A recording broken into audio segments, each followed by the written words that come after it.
In today's show, we're going to talk about 3 of the most common heads that we use in photography, and we're going to talk about how they apply to wildlife photography and which one is right for you.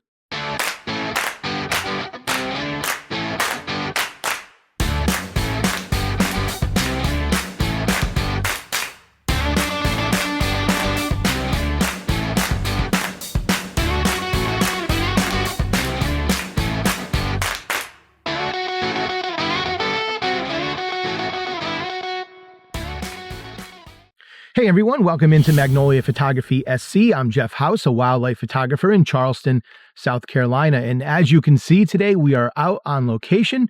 This is something I'm looking to do a little bit more this year with my YouTube videos, is get out on location. I just think it's so much fun. So I hope you enjoy today's video. Hey, a couple weeks ago, I put out a video about my preferences when it comes to my wildlife photography setup, right? That included a wildlife gimbal head, a monopod by Leo Photo, and of course, I like to use the 3-legged stand on the bottom of my monopod. Now, I know that that setup is not the most popular with many wildlife photographers. Many wildlife photographers don't like that 3-legged stand on the bottom of their monopod. They like the flexibility of being able to use the monopod and get into different shooting positions. But because I use the gimbal head, and I explain this in that video, because I use the gimbal head, it allows me to get my camera into any position that I want. So I like having the support of the stand on the bottom of my monopod because I just find it less taxing and a little bit more comfortable when you're out shooting wildlife, especially for extended periods of time, because you can very easily just hold it loosely with one hand and you don't have to worry about it falling over. So those are the reasons why I do that. Again, today is all about the different heads you can use, and we will talk about the gimbal head a little bit more today that I use specifically for my wildlife photography. We're talking about a ball head today, we're talking about a video head, and we're talking about the wildlife gimbal head. I want to stress that the products I am using today, I will include links in the show notes to these products if you want to check them out. But the ball head and the video head are both made by Manfrotto, and my gimbal head is made by Movo. All of these products fall in slightly around that $200 mark, maybe a little bit less, maybe a little bit more, especially at the time that I bought them. But they're right in that vicinity. And for me, what I find or have found over the years is that buying any of these heads, that $150 to $300 range seems to be a real good sweet spot when it comes to getting a quality, well-performing head that's going to provide you good support. You can get cheaper options with all of these heads that we're going to talk about today. But when you go cheaper, it brings in a myriad of problems. The heads really don't do a good job of supporting your equipment. If you try to lock them down, you'll oftentimes get this creeping effect where it's falling out of your framing. And of course, it just doesn't perform very well because they're using cheaper parts. So they may not move as smoothly as these slightly more expensive models. And again, the reliability, right? These parts being cheaper, they're going to tend to break. They're going to tend to wear out faster. It's just not a good scenario. And believe me, I have purchased my share of cheap ball heads over the years. And guess what? I ultimately wound up going with the Manfrotto, which is the one that I always wanted because it performs well. You can rely on it. And all of these other ball heads failed me in some other way. Now, when we talk about these heads, again, we're going to be focusing really on their performance as it relates to wildlife photography. If you wanted to use a ball head for headshots or portraits where you're shooting something that's very still, by all means, do that, right? It's a great solution for that. But when it comes to wildlife photography, I really don't like it. First of all, as you can see, I'm holding on to this, right? I'm not letting this go because even though this is a really good ball head and I do believe that I can let go, I'll let go for the sake of the video here, but it's not something I'm overly comfortable with. If this ball head were to fail, because the head is so small, right? Everything is just going to flop and fall over and the equipment's going to go crashing to the ground. I don't want $10,000 worth of equipment crashing to the ground. I don't want to roll the dice with that. If that's something you want to do, that's up to you. Not for me though. Let's talk about what's important when we're talking about a head in wildlife photography, right? We need to be able to be very mobile, very flexible, because we're often photographing moving animals, flying birds, and we need to be able to move in different directions very quickly and very accurately. And that's where the ball head really fails me. Yes, it has the panning feature. That's good. We can also loosen up this back part and we can give ourselves the up and down motion. But what I don't like about the ball head is with the smaller head and the heavier weight of this gear, you can see that the ball head also moves side to side. I just find it very hard to control when it comes to wildlife photography. If you're trying to move quickly on a moving animal or a flying bird, yeah, you can get shots, you can get good shots, but you're gonna by far get less quality shots with this head because a lot of it is gonna be just being in the right time, and it just comes down to a little luck. But this is just way too much movement for me to feel comfortable getting consistent quality shots. So for those reasons, it gets no more complicated than that. It's just too much.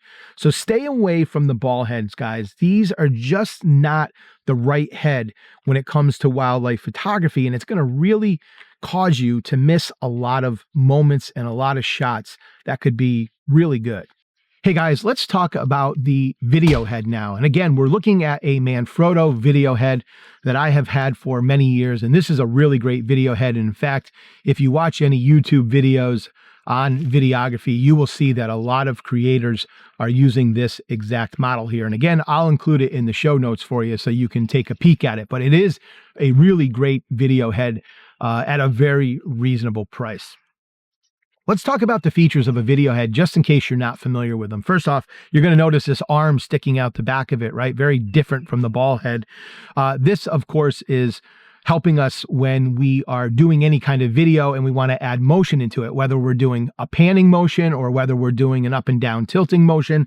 This is going to give us greater control and greater precision. Now, let's talk about some of the features of this specific head. It has a knob over here on the side. If I loosen this up, it allows us to do the tilting motion. I can also, of course, lock that down, and so it won't move at all. Now, in conjunction with that tilting knob, there is a knob over here, which is a resistance knob. And what that does is when we are moving the camera up and down in these tilting positions, I can change the amount of resistance that I feel when moving this arm. So you really don't want it to be 100% loose, right? Where you can move this thing very, very easily. When you do that, you will lose a lot of that precision and a lot of that control. And your video will tend to have noticeable differences in speed as you're moving, right? Slower to faster and different things, because it's very hard to get that one smooth, fluid motion when you have no resistance. So what you do is you just add some resistance to this thing. And now with the resistance, it becomes much easier to move this thing in a very consistent and constant speed. The other thing that we have here is this front knob here, and that's going to allow us to either lock down or loosen up so that we can do the panning motion. And then again, we have a red ring down here, which is another way that we can add resistance, but just in the panning axis now. So again, we can get that motion of left to right, but we can do it in a very controlled and precision-like manner by changing the resistance. So these are all the great things about the video head, giving us a lot of control when we're out there doing videography of wildlife. You can also see that it has a huge base plate here for the top of the head. So we have plenty of support for our camera, which is really nice because we don't really have to worry, like we do with the ball head, about that center of gravity getting out too far. We've got so much support underneath this whole plate that the whole thing is being supported. We're not going to have any issues with our tripod possibly tipping over because of the weight becoming so uneven. Love, love, love this video head. Now, what is the one reason why I don't like to use it for photography? Really, the reason for me is I just feel like it doesn't have the flexibility, the mobility to photograph moving wildlife. If I'm photographing still subjects, this is a great option because I can switch to video, to still photographs. It's very quick and seamless and easy, and I can get great photos and great videos all with one head. But the minute those birds start flying, this head for me just doesn't provide enough mobility to capture the flying birds as accurately as I would like. I feel with the gimbal head, and we're going to be talking about that next, but that offers me a lot more flexibility in being able to move my camera very quickly to keep up with those flying birds. So for that reason, this would not be my primary head when it comes to wildlife photography. Yes, you can use it, you can get the job done, but I do believe that it would be one of those heads where you would sacrifice some photos, you would miss some moments because of the fact that you're going to be a little bit limited in its overall motion. Let's take a look at the gimbal head next. All right, let's take a look at the gimbal head for wildlife here made by Movo. And again, the link to this product will be in the show notes for you guys, so be sure to check it out. Now, this is by far my favorite head when it comes to wildlife photography. But let's talk about the video side of it first, right? We just talked about that Manfrotto video head, which is so ideal for wildlife videography. But does this head work for video? And yes, it does, but it does not compare to that stability that you're going to have when you're using an actual video head. Now, I use this for video all the time, but I will say it does take a lot of practice. Your video will be a little bit shaky. You can work that out in post-production by adding some stabilization to your shot. So it is fixable, but you do have to be very cautious as to how much shake you actually get. Now, what I have found with using the gimbal head for video is when you loosen up these knobs here, this is what gives you the ability to move this thing in the panning and in the tilting motions. And this is very smooth. This is much smoother and much more fluid compared to the video head. And that's, again, why I said to you that I didn't really prefer that when it comes to wildlife photography.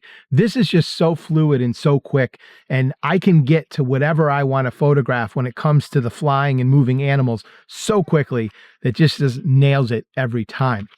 But when it comes to video, here is the problem.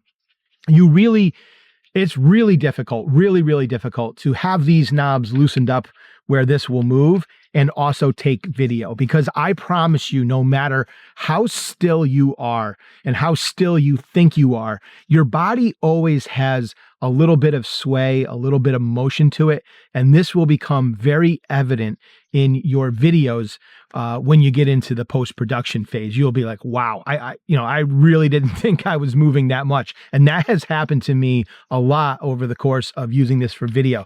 So what I have found is that I will just, when I get my framing, I will lock these down, and that will definitely help to bring that video into some more stable footage. Because even though our bodies have a slight movement to them, if these are loosened up, it really allows you to move the camera a little bit more than you would like. So by tightening them up, you kind of take some of that motion out of your video. And it shores up your footage a little bit and produces just a better product. So that's how I will use this when I'm doing video. And again, I have that 3-legged base on the bottom of it. If you didn't have that base on this monopod, you would not be able to take video. And if you did, it wouldn't be very good. I doubt it would even be usable. And if you did, then you're some sort of freak of nature.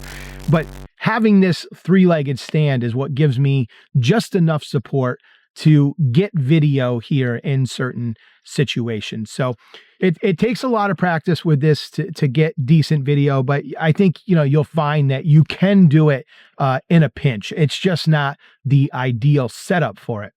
Wildlife photography, again, this is the king for me because of the flexibility that it provides. I mean, it's so quick and easy to get this thing ready to go.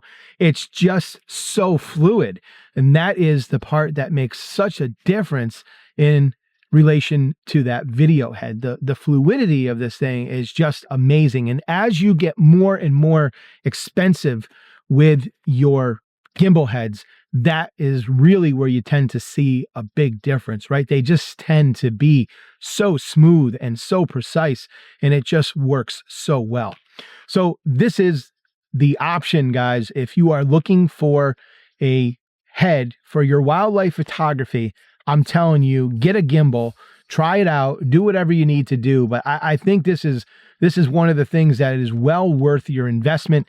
This one, again, is it was $200 when I got it. I think it might be down to like $180 or $170 right now. And I think they even have a slightly newer model out. It's the GH800. Like I said, the link's in the show notes, but it's like the GH800, and I think they have a Mark II version out right now. So I don't think you can go wrong. This would be a great head, whether you're a beginner wildlife photographer or even an experienced wildlife photographer. If you're looking to get something, again, that's not going to break the bank and where you have to spend $600, $700, $800, this is a really, really great option for you. So those are the 3 different heads. Hopefully you could see some of the advantages and disadvantages of these. That ball head really isn't a great option. The video head provides a much better option than the ball head, and it gives you the flexibility to do some video if you want, but it lacks some flexibility in the photography end of it. Then we come here and we've got a great photo option, but we lack a little bit of that video. So it all depends on what you're doing out there in the field, whether you're, if you're 80% photo and 20% video, this is probably the way you want to go. If it's, if you're 80% video and 20% photo, then you might want to consider going with the video head. Those are things that you have to decide based on your needs. If you can afford it, get both, right? For $400, $450, you can have both heads and you can take both out in the field with you.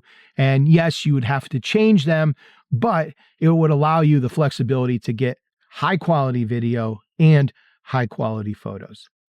Guys, do you use any of these heads? What is your preference? Do you have experience with any of these? Share your thoughts, share your experiences with the group so everyone can learn. I hope you enjoyed today's video. If you did, please give it a like and please consider subscribing to the channel.